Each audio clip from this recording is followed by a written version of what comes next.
Have you ever seen someone treat spiritual practice like a brutal endurance contest and then wonder why they look more tense instead of more free? Have you ever pushed yourself so hard that you started to lose your smile and still told yourself this must mean you are making progress? Welcome back to the channel. Today we are talking about a misunderstanding that quietly breaks a lot of sincere people. The misunderstanding is this idea that becoming wise means you must grind yourself down until you are empty. That the deeper the pain, the higher the level. That if you are not suffering, you are not serious. There is discipline, and then there is self-punishment. There is effort, and then there is obsession. There is training, and then there is cruelty wearing the mask of virtue. The main point I want to bring you today is simple, but it can change the direction of your life. The path is not powered by how much you can endure. The path is powered by awakening and compassion. And sometimes the turning point is not a lifetime away. Sometimes it begins right now. In one thought, when you truly trust what is wholesome and you stop feeding what is toxic. The second point is just as important. The strongest sentence is not always the longest. A single line can hit the heart like a bell and suddenly your whole strategy changes. You stop forcing life. You stop bargaining with practice. You stop trying to buy destiny with pain. And you begin to walk with clarity. Now let me tell you a story. Not a fantasy story. A story that feels like real life. Because it is the kind of story happening quietly in many houses. Many hearts. Many tired minds. I will call the main character Ethan. Ethan was the type of person people called strong. He could endure. He could hold his tongue. He could work through exhaustion. He could keep going when others gave up. When he discovered spiritual practice, he brought that same personality into it. At first, everyone admired him. He was always the earliest one there. Always the last one to leave. Always the one who did extra. He would take on more chanting, more prostration, more fasting, more late-night reading. He treated practice like a ladder and he believed pain was proof he was climbing. He had a hidden excitement in the beginning. You might recognize this feeling. It is the feeling that says, I am doing something big. I am finally becoming someone. I am finally going to change my destiny. If I push hard enough, something must happen. There must be a sign. There must be a breakthrough. There must be a sudden shift in luck. So he pushed, but after a while, something strange happened. The signs did not arrive the way he expected. Not the dramatic kind, not the immediate kind. And instead of becoming softer, he became tighter. Instead of becoming kinder, he became sharper. Instead of becoming calmer, he became more easily irritated. He started waking up with a jaw that felt clenched. He started speaking faster. He started judging people who did not push as hard as him. He started thinking, they are not serious. They are wasting time. They do not deserve results. And then, because he was human, he started judging himself too. When he was tired, he forced more. When he felt emotional, he forced more. When he made mistakes, he punished more. When he felt doubt, he drowned it in more effort. He would tell himself, if I suffer enough, I will be purified. If I suffer enough, the universe will have to reward me. If I suffer enough, my karma will be erased. He never said those exact words out loud, but the feeling was there.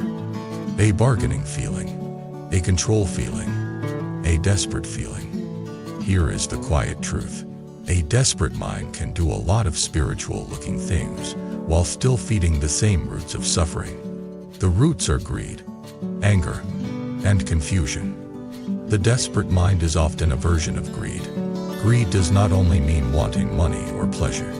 It can also mean wanting certainty, wanting safety, wanting guarantees, wanting to be special, wanting to be seen as pure.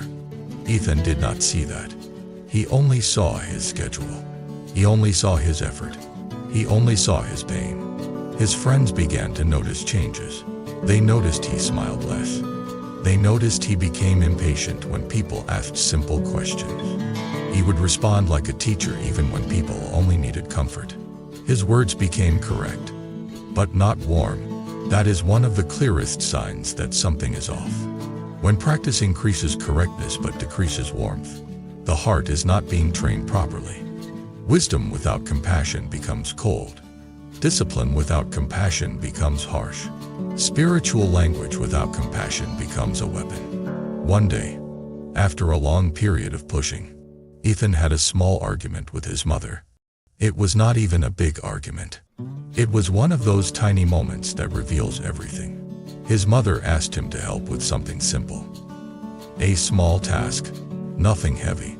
Ethan was exhausted from his practices and also proud that he was exhausted. He felt like his exhaustion proved his devotion. But in that moment, he snapped. He spoke with irritation. He said something sharp.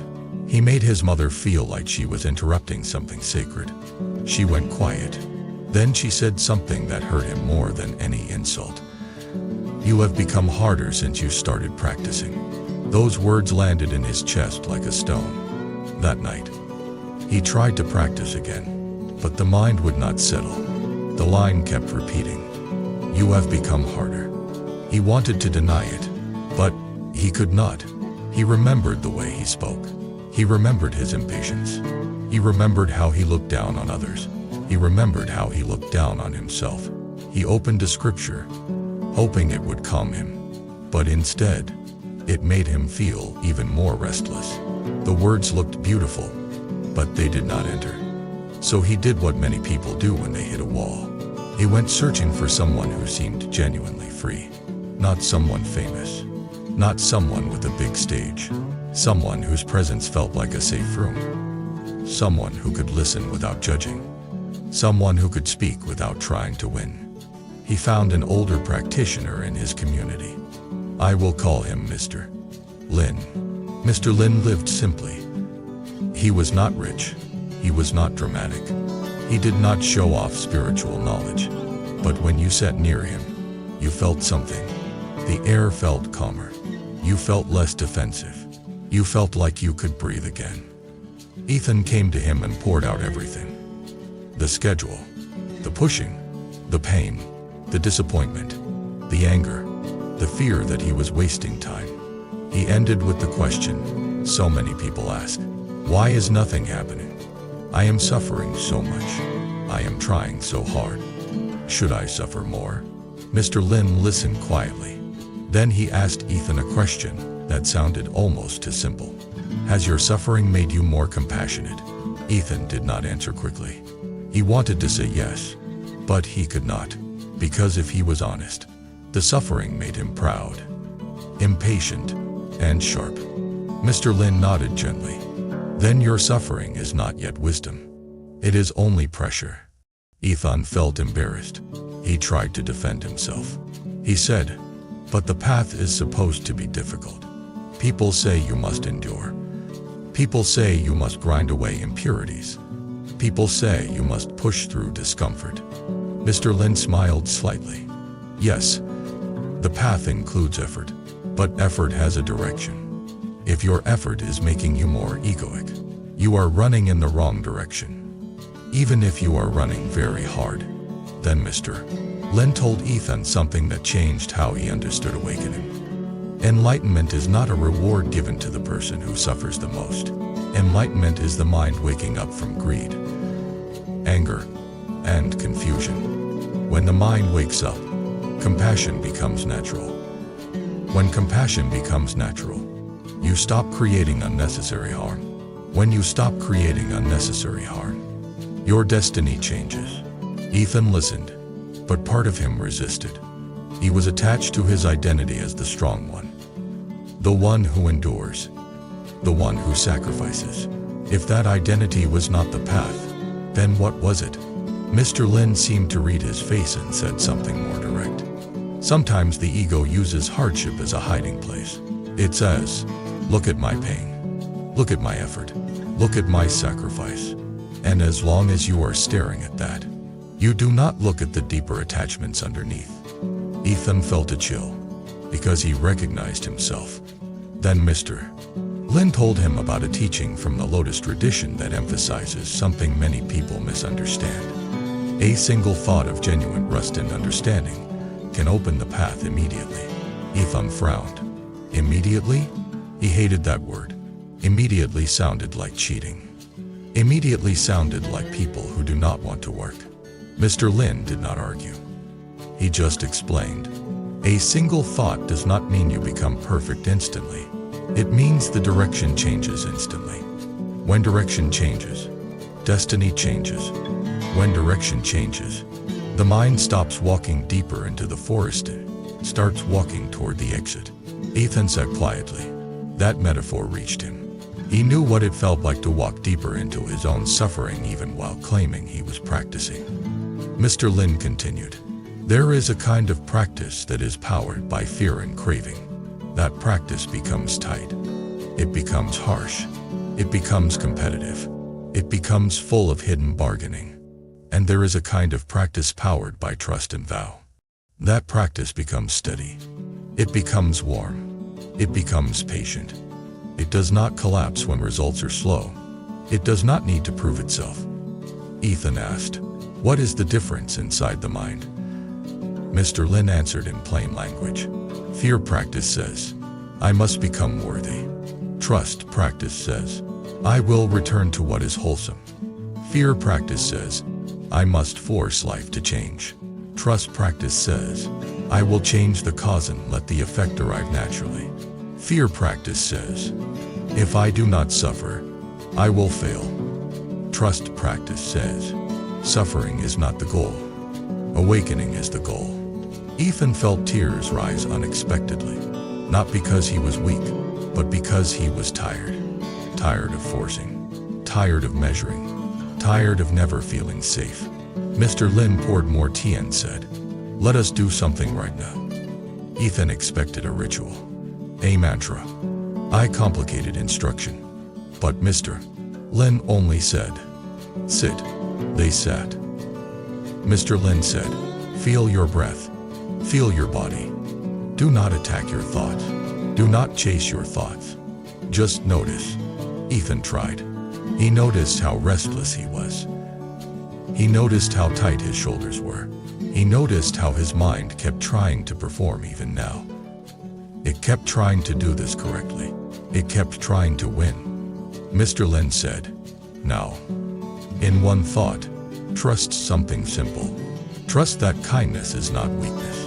Trust that compassion is part of wisdom. Trust that you can change direction without punishing yourself. Ethan felt a strange softness, a small opening, like a fist loosening. Mr. Lin said, that is the beginning. That is the single thought. It is not fireworks. It is a shift from forcing to aligning. Then he said something that Ethan would remember for years. If you want to turn destiny, stop feeding the mind that creates destiny. That sentence sounds obvious until you feel it. Feeding the mind that creates destiny means feeding impatience, feeding pride, feeding harshness, feeding self-hatred, feeding the need to be superior, feeding the need for immediate results. Ethan had been feeding all of that, while calling it practice. Now, let me pause here and speak to you directly. Because if you are listening, you might recognize Ethan inside yourself. Maybe you are not doing intense ascetic practices, but you might be doing something similar mentally. You might punish yourself for mistakes. You might treat rest as failure. You might treat softness as laziness. You might treat your emotions as enemies. You might judge your progress every day. You might compare yourself to others and feel behind. That inner pressure is its own form of suffering. And if you keep feeding it, it will not produce awakening. It will produce burnout. So what do we do instead? We begin with that one thought. The one thought of trust and understanding. Not blind belief. Not magical thinking. Trust in cause and effect. Trust that a wholesome mind produces wholesome consequences. Trust that compassion changes your karma. Trust that wisdom is the real power. Ethan began to test this in daily life. Mr. Lin gave him one instruction that sounded almost too ordinary. For 1 week, do less dramatic practice, but do one thing with full sincerity. Practice right speech. Ethan looked confused. Right speech? That is it. Mr. Lin nodded. If your speech becomes kinder, your heart is becoming kinder. If your heart becomes kinder, your karma shifts. If your karma shifts, destiny shifts. Ethan went home and tried. The first day was hard. He realized how often he spoke to win, not to connect. He realized how often he corrected people to feel superior. He realized how often he spoke impatiently because he felt rushed inside. He began pausing before speaking. Even 1 second. That 1 second is a doorway. In that 1 second, you can choose to feed anger or feed compassion. You can choose to feed pride or feed humility. You can choose to feed harm or feed healing. Ethan began to choose differently. When his mother asked for help, he noticed irritation rising. He breathed. He reminded himself of the one thought: trust kindness. He helped without making her feel guilty. When a co-worker annoyed him, he noticed the urge to attack. He breathed. He remembered cause and effect. He chose calm words. When he felt disappointed in himself, he noticed self-hatred. He breathed. He reminded himself that cruelty does not produce wisdom. He chose self-compassion. The changes were small at first, but small changes create big change. Here is how karma works in real life. A single harsh sentence can cause days of tension. Days of tension can cause mistakes. Mistakes can cause losses. Losses can cause fear. Fear can cause more harshness. That is how suffering multiplies. But the chain can reverse too. A single kind sentence can calm a conflict. Calm conflict can create trust. Trust can create cooperation. Cooperation can create support. Support can reduce stress. Reduced stress can create clearer thinking. Clearer thinking can lead to better decisions. Better decisions can change destiny. So when the teaching says one thought can turn fate, it is not mystical. It is practical. It means one thought changes the next action. The next action changes the next consequence. Over time, the whole direction changes. Now, Ethan still wanted to practice more formally. He asked Mr. Lin, should I stop all hard training? Mr. Lin answered carefully, do not stop discipline. Purify discipline. Let discipline become steady and compassionate instead of harsh and desperate. That line is important. Purify discipline. You can still wake up early, but not to punish yourself. You wake up to honor clarity. You can still chant, but not to bargain for luck. You chant to align your mind with wisdom and compassion.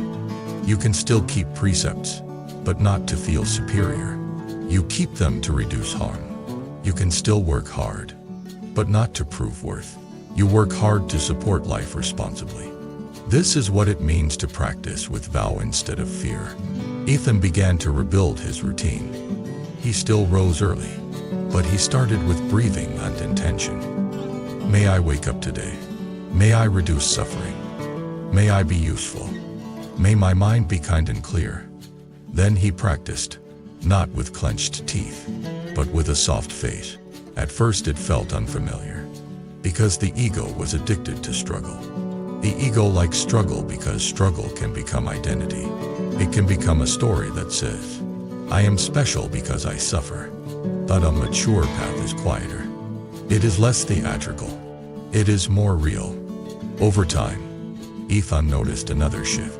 His body felt different. His sleep improved. His digestion improved. His nervous system calmed. And when the body calms, the mind has a better chance of becoming wise. This is why compassion for the body matters. The body is not a disposable tool. It is the vessel of practice. If you destroy it, you shrink your capacity to serve. Now, I want to deepen the story. Because sometimes people hear this and think it means practice should always feel comfortable. That is not true either. There is discomfort in growth. There is challenge in training. But the difference is the inner attitude. Wise discomfort is like stretching a muscle carefully. It strengthens you. Unwise suffering is like tearing a muscle to prove toughness. It injures you. So the question is not whether practice includes challenge. The question is whether the challenge is guided by wisdom and compassion, or driven by ego and fear. Ethan started seeing his own fear more clearly. The fear under his harshness. Fear of being ordinary. Fear of not being safe. Fear of not being enough. Fear of disappointing the people who praised his discipline. Fear of time passing. Fear of death. These fears are human. They are not shameful. But if you do not see them, they drive you. They become the hidden engine of practice. And that engine produces tightness. So Ethan began to practice facing fear directly. Not by punishing himself, but by bringing awareness. When fear arose, he named it quietly. He breathed. He softened his belly. He reminded himself, impermanence is real. But I can meet it with wisdom. He reminded himself, I do not need to be special to be worthy. He reminded himself, compassion is the true strength. Each time he did that, the fear loosened a little. This is meditation in daily life. Not escaping reality, but meeting reality with a trained mind. One day, Ethan had a conversation with a young practitioner who admired him. The young man said, I want to be like you. You can endure so much. You are so strong. Old Ethan would have felt proud. He would have encouraged the harsh path. But new Ethan paused. He said, strength is not how much pain you can take. Strength is how much compassion you can keep when life hurts. The young man looked confused. Ethan continued, if you become harsh, you are losing, even if you look disciplined.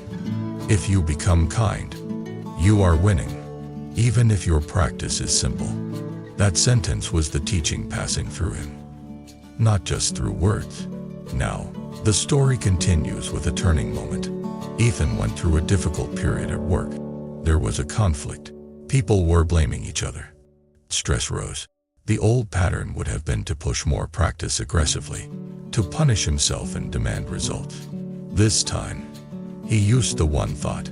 He trusted that calm action changes outcome. He trusted that right speech prevents escalation. He trusted that compassion can be firm without being cruel. He met with colleagues. He listened. He acknowledged feelings without losing boundaries. He spoke clearly. He did not try to humiliate anyone. He did not try to win. He tried to solve. The conflict softened. Not instantly, but it softened. People who expected him to be sharp were surprised. His steadiness became leadership. A few weeks later, a manager privately told him, I do not know what changed, but you handle pressure differently now. People trust you. That trust created a new opportunity at work. Again, not magic, cause and effect. Ethan realized something important. When your inner world changes, the outer world often responds. Because your inner world shapes your choices. Choices shape relationships. Relationships shape condition. Conditions shape destiny. Now, I want to add another layer here, because the phrase one thought of trust and understanding is often misunderstood. Some people think it means you can believe one time and then do whatever you want. That is not the point. The point is that one thought is a seed. A seed still needs watering. Watering is daily practice. So the turning point is instant, but the unfolding is gradual. This is like turning a ship. The moment you turn the wheel, direction changes immediately. But the ship still takes time to move into the new path. So do not judge yourself if you do not become perfect overnight. The real sign is direction. Are you feeding wisdom more than you used to? Are you feeding compassion more than you used to? Are you feeding patience more than you used to? If yes, destiny is already turning. Now let me broaden the story with a second character, because many of you listening might struggle with a different version of the same misunderstanding. I will call her Sophia. Sophia was not harsh with her body like Ethan. Her suffering was emotional. She was someone who tried to be good all the time. She tried to be helpful all the time. She tried to be agreeable all the time. She practiced in a way that looked gentle, but inside she was exhausted. Her form of suffering was people-pleasing. She believed spiritual practice meant never disappointing anyone, never saying no, never setting boundaries. She thought that if she endured silently, she was accumulating merit. But the truth is, silent endurance can sometimes be hidden resentment, and resentment poisons the heart. Sophia read teachings and felt inspired, but she also used them to avoid conflict. She would tell herself, I should be patient. I should not get angry. I should accept everything. But she was not accepting with wisdom. She was suppressing with fear. One day she snapped at someone she loved. The words surprised even her. They came out harsh, filled with stored bitterness. Afterward, she cried and thought, I have failed. I am not a good practitioner. She spoke to an older teacher who said something similar to what Mr. Lin said to Ethan. Practice is not about suffering in silence. Practice is about awakening to the truth of your mind and choosing what is wholesome. Sophia asked, how do I do that? The teacher said, begin with one thought of trust. Trust that setting a boundary can be compassionate. Trust that saying no can prevent greater harm. Trust that honesty can be kinder than fake peace. Trust that you do not have to destroy yourself to be good. That single thought changed Sophia. She began practicing honest speech, gentle but truthful. She began setting boundaries. She began resting without guilt. Her relationships improved. Some people resisted her boundaries, but the relationships that remained became healthier. Her sleep improved. Her anxiety reduced. Her practice deepened. Again, destiny turned through one thought, followed by consistent action. So whether your suffering looks like harsh discipline or silent suppression, the cure begins the same way. Awakening, wisdom, and a mind that trusts the wholesome direction. Now let us go deeper into why the mind clings to suffering as proof. Because suffering feels like payment. The ego believes, if I pay enough, I will deserve a reward. This is a common human pattern. We think value must be earned through pain. We think love must be earned through sacrifice. We think safety must be earned through control. But wisdom says something radical. Your fundamental nature is not purchased. It is uncovered, like polishing a dusty mirror. Polishing includes effort. Yes, but you do not smash the mirror to clean it. You polish gently and steadily. When practice becomes smashing, the mirror cracks. That crack shows up as bitterness, pride, burnout, or despair.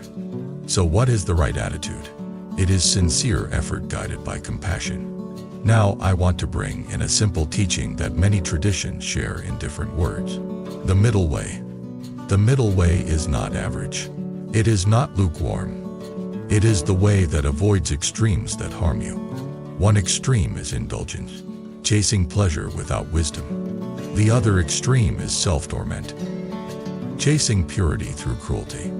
The middle way is discipline, but not violent. It is steady, but not rigid. It is devoted, but not desperate. Ethan realized he had been on an extreme. He was not indulging in pleasure. He was indulging in self-torment. That is still indulgence. It is indulgence in identity.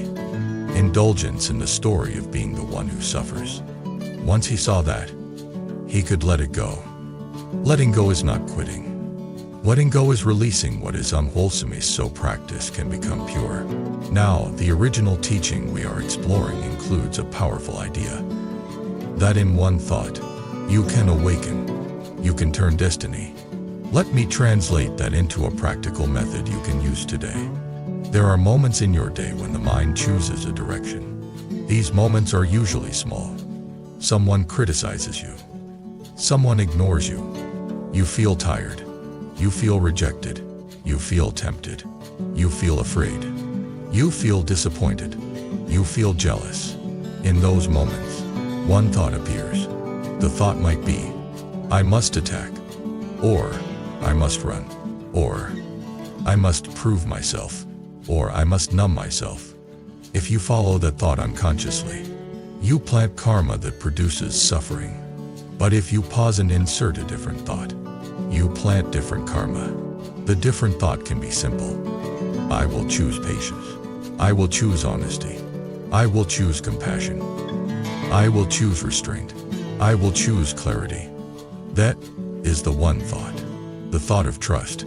Trust in the wholesome path. Then you act from it. It will not always feel easy, but it will feel clean. And clean actions produce clean consequences. This is how destiny changes. Not through fantasy, through repeated clean choices. Now, I want to bring you into a deeper emotional layer, because some of you might be thinking, I cannot trust. I have been hurt. Life has been unfair. I do not feel safe. That is real. And forcing yourself to trust in a fake way will not work. So what do we mean by trust here? We mean trust in the law of cause and effect. Trust that wholesome causes produce wholesome results over time. Trust that harming others harms you. Trust that kindness protects the heart. Trust that clarity reduces suffering. This kind of trust is not naive. It is grounded. And even if life has been unfair, you can still trust that your next action matters. You can trust that you can stop adding poison to your own mind. That is empowerment. Ethan learned this during a personal crisis. A relative became ill. The family was stressed. Old Ethan would have responded with harsh spiritual performance. Trying to control the situation, he might have pressured others to practice the way he wanted. He might have criticized them for being emotional. This time, he chose the one thought. He visited the relative. He listened. He offered help. He spoke gently. He supported the family without demanding they become spiritual overnight. The atmosphere changed. People felt supported instead of judged. And Ethan noticed something profound. Compassion did not weaken him. It made him more stable.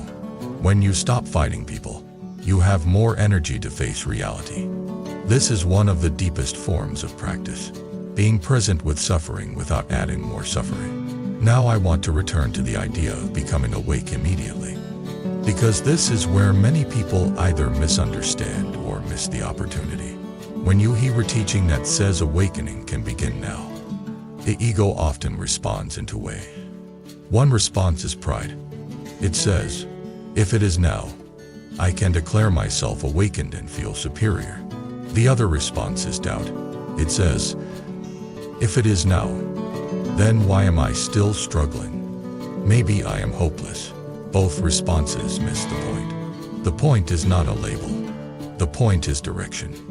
The point is that in this moment, you can choose wisdom over confusion, compassion over cruelty, awareness over autopilot. That is awakening in action. And if you do that repeatedly, the awakened mind grows. Now, Ethan also began studying the idea of skillful means. In simple terms, it means you apply wisdom in ways that fit the situation, the person, and the moment. You do not force a single method on everyone. You do not use truth as a hammer. He realized that his old harsh practice made him less skillful, because harshness makes you rigid. Rigidity makes you blind. Blindness creates harm. Compassion makes you flexible. Flexibility makes you attentive. Attentiveness makes you skillful. Skillfulness reduces harm. Reduced harm improves karma. So again, destiny shifts. At this point in the story, you might be wondering, what about the original desire that pushed Ethan into harsh practice? The desire to change luck, to turn fate. Did fate change? Yes, but not in the way he imagined. He did not suddenly become rich. He did not suddenly become famous. He did not suddenly receive constant mystical signs. Instead, his life became less self-created suffering. And that is a huge fate change. He stopped creating enemies through harsh speech. He stopped damaging his health through obsession. He stopped poisoning relationships through superiority. He stopped burning his mind through constant pressure. Those are massive karmic shifts. And when those shifts happen, the outer life often becomes smoother, because you are no longer fighting your own consequences. Now I want to speak about something very practical. Many people who practice harshly are secretly afraid of their own mind. They think if they stop pushing, their mind will collapse into laziness or chaos. So they use pain as a leash. But there is another way. Awareness is a better leash than pain. Compassion is a better leash than fear. If you train awareness, you can relax without falling apart. If you train compassion, you can be gentle without becoming weak. So the real training is not pain tolerance. It is awareness and compassion training. Ethan began doing simple daily meditation. Not long heroic sessions, just steady session. He focused on breath. He watched thoughts. He practiced loving kindness, quietly sending goodwill to himself and others. At first, his mind resisted. Loving kindness felt soft. It felt unmanly to his ego. It felt too easy. But over time, it changed him. It softened his inner violence. Inner violence is the part of you that attacks yourself. The part that says you are not enough. The part that demands perfection. The part that calls rest a failure. When inner violence reduces, the whole life feels lighter. Because you stop living with an internal enemy. And again, destiny shifts. Now I want to share a scene that might help you feel how the one thought works in real time. Imagine you are in traffic, late, and someone cuts you off. Your body reacts. He tries this. Your mind screams, how dare they? In that moment, the one thought arrives. It might be, I will punish them. I will chase. I will honk. I will curse. I will make them pay. If you follow that thought, you plant anger. Anger becomes habit. Habit becomes destiny. But you can insert a different thought. May I be safe. May they be safe. I will not feed hatred. That one thought turns your nervous system. You exhale. You loosen the jaw. You stop the chain. Your day becomes different. Your next conversation becomes different. Your next decision becomes cleaner. Now imagine a different situation. Someone you love disappoints you. The old story arises. I am not valued. I must defend myself. I must withdraw. I must punish. You can insert a different thought. I will speak honestly and kindly. I will not attack. I will not run. That thought changes the conversation. It does not guarantee a perfect outcome, but it guarantees cleaner karma. Clean karma is the foundation of a brighter fate. This is why the teaching is so fierce, because it takes away your excuse to delay. It says, you do not have to wait for perfect conditions to begin awakening. You can begin now, right where you are, with the next thought and the next action. Now I want to bring you to the most delicate part of the story, the part that many people ignore. Ethan realized that his harsh practice had another root. Shame. He carried shame from his past. Mistakes, regrets, things he never forgave himself for. He thought if he suffered enough, he would pay off the debt. But wisdom does not ask you to pay with cruelty. Wisdom asks you to learn, to repair, and to serve. So Ethan began making amends. He apologized to his mother, not with long explanation, just sincerity. He said, I used practice to become hard. I am sorry.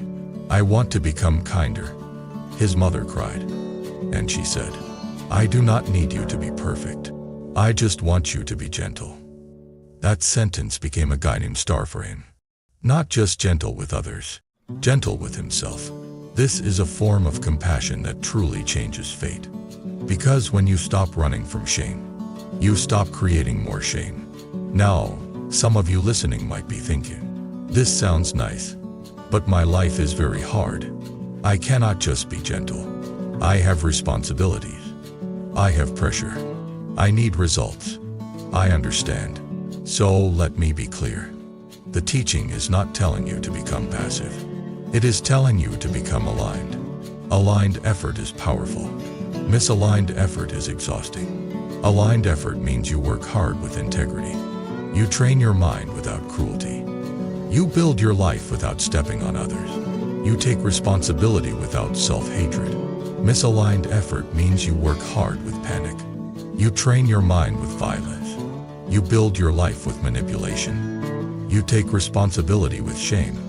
One creates stable success. The other creates fragile success. So if you want results, align your effort. This is not spiritual weakness. This is intelligent karma. Ethan began applying this in finances too. Instead of praying desperately for money while making impulsive decisions, he practiced patience. He budgeted calmly. He stopped spending to soothe emotion. He worked steadily. He built trust with clients. Trust created opportunity. Opportunity improved income. Again, destiny turned through cause and effect. Now, I want to broaden the teaching into a direct message for you. If you have been practicing with harshness, pause and ask yourself one question. Is my practice making me kinder? Not more impressive, not more knowledgeable. If the answer is no, do not quit. Just change the engine. Replace fear with vow. Replace cruelty with compassion.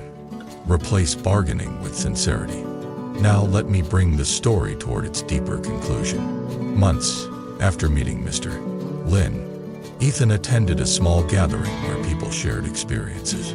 A new practitioner stood up and said, "I keep pushing myself, but I feel worse. I thought suffering was the path. I feel hopeless."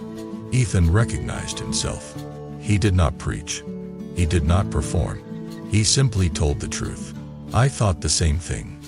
I thought pain was proof, but it made me hard. The turning point for me was realizing one moment a sincere trust can change direction. Not because it makes you perfect, but because it makes you stop feeding the mind that creates suffering. When I started practicing compassion, my life began to open. The new practitioner looked relieved, like someone finally gave them permission to stop abusing themselves. That moment was important, because it shows how the teaching travels.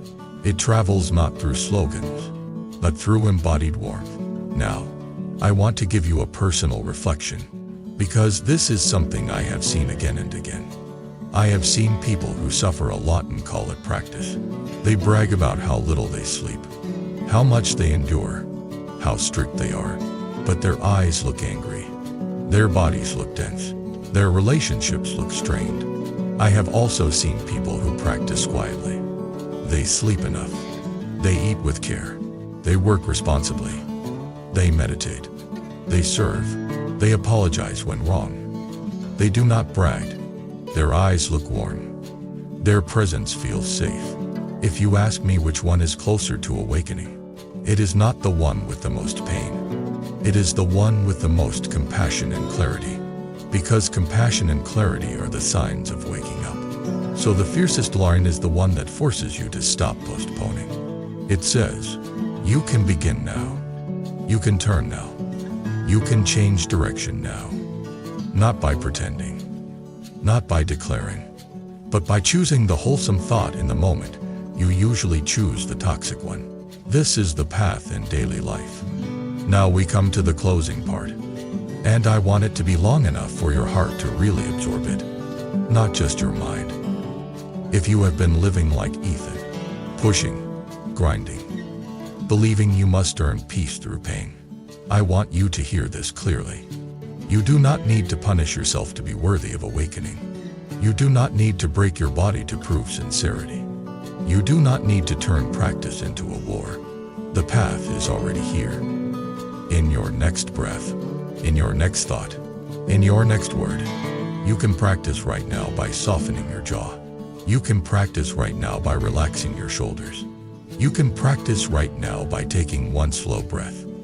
You can practice right now by forgiving yourself for being human. You can practice right now by choosing one kind action. This is not small. This is huge. Because every time you choose kindness, you reduce harm. Every time you reduce harm, karma improves.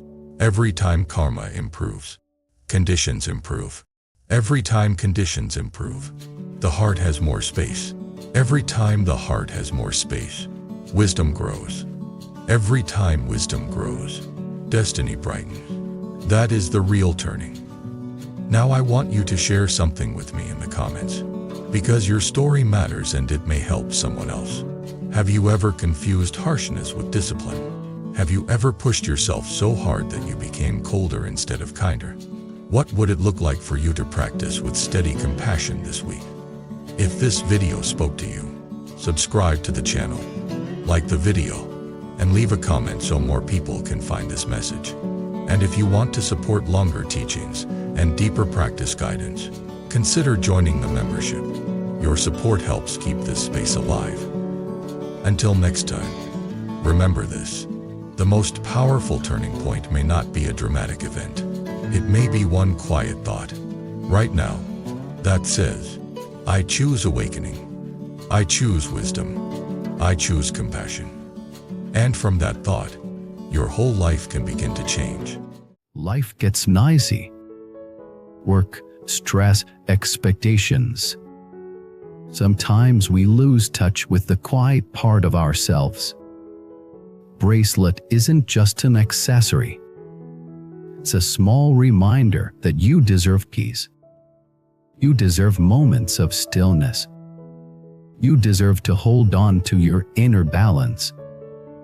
If one of these bracelets speaks to your heart, you'll find the purchase link in the description below. And even more auctions available on our channel's shop page. Pick home the one that feels right.